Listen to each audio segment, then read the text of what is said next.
Egypt, Iraq, and Afghanistan are all Middle Eastern countries that have been under the rule of Britain since the 1800s, and in Iraq's case, since the 1700s. Although we've all experienced rule by the Ottoman Empire and other invading forces, none have been as deeply demanding as British colonial rule. Britain has taken it into their own hands, thinking themselves saviors, to colonize our countries in order to improve them. Despite a few post-colonialization improvements, for the most part, their involvement in the Middle East has only been detrimental, even if the British think they've done nothing but help out struggling countries.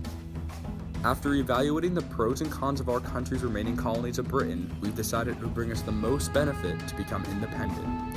In order to rid ourselves of Britain's political control, abuse of our resources, and increase in nationalist movements, though Britain will likely disagree with our decision due to the economic benefits we have given them. As Great Britain spread their sphere of influence across the Middle East, nationalist leaders were keen to gain self-rule and a greater political grasp on nations. With a sustainable eco-gov systematic way of life, we, the indigenous population, believe that it would be in our best interest to govern ourselves. Throughout the political infrastructure within Egypt, Iraq, and Afghanistan, rulers sought out a nationalist body that was fully engaged in an indigenous government. But some of us remain weak under the valuable ideals that Britain has brought to our countries: trade, money, modern technology, and most importantly, stability. Ultimately, the positives they have brought do not outweigh the negatives. All three of our lands have suffered the injustices of an impressive form of colonial rule. Them, the puppeteer, us, the puppet, the Hashemites, tribal Afghans, and Egyptian leaders, all of us seeping through the political fingers of the British like putty. The British won't stop us from continuing to fight in the Anglo-Afghan wars, riot and rebel in Egypt and Iraq, without giving us what we want. We will go and continue to fight at all measures in order to gain independence from British colonial rule and have political control over our own native lands. Both the land itself and the resources have been abused by Britain for their own benefits.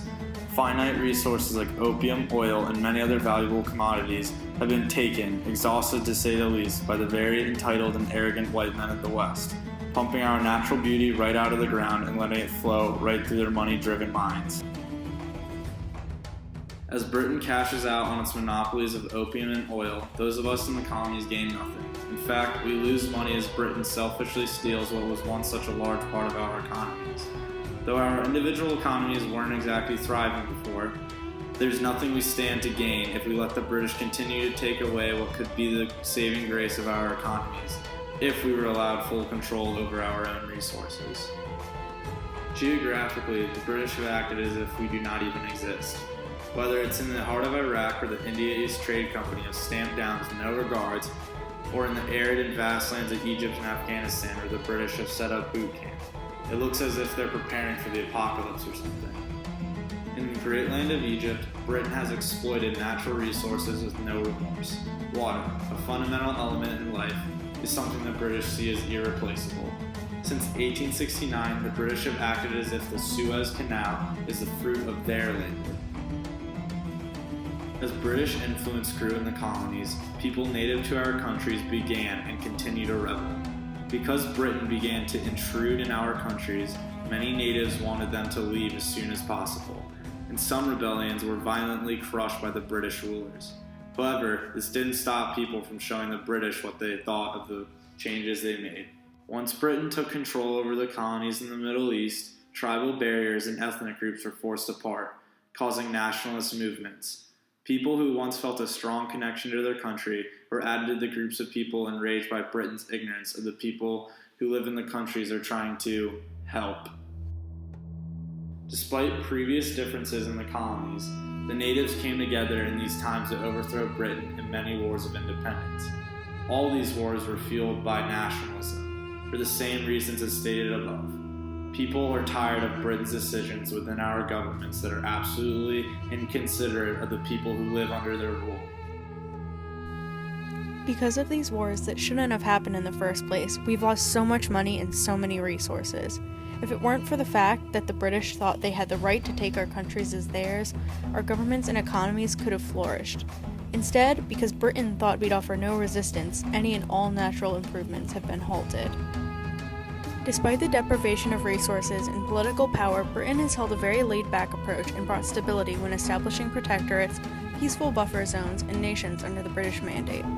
Countries in the Middle East only crumbled from tribal wars, unruly monarchs, and oppressive imperialism dealt out by the Ottoman Empire. Now, peace has been established between previously warring states. However, this is likely what someone from Britain would give as their reason for continuing colonization.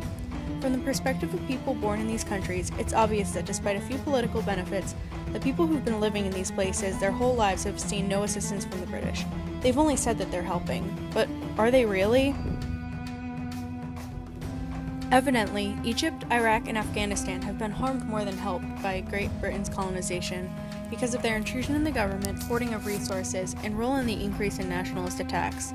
You don't even have to be living here to see the disaster British rule has wrought. Anyone whose eyes aren't clouded by Britain's idea of helping those less civilized can see it clear as day. Would you want to lose your right to self-rule and the privilege to the resources your nation has so generously provided? Would you want to lose your country to somebody who wants to use your land as an airfield or even a buffer zone? Would you want your borders decided by a distant government that doesn't care about those whose sense of nationality defines them? Going forward, we can do our best to peacefully become independent from Britain while being careful not to harm our economies or governments in the process.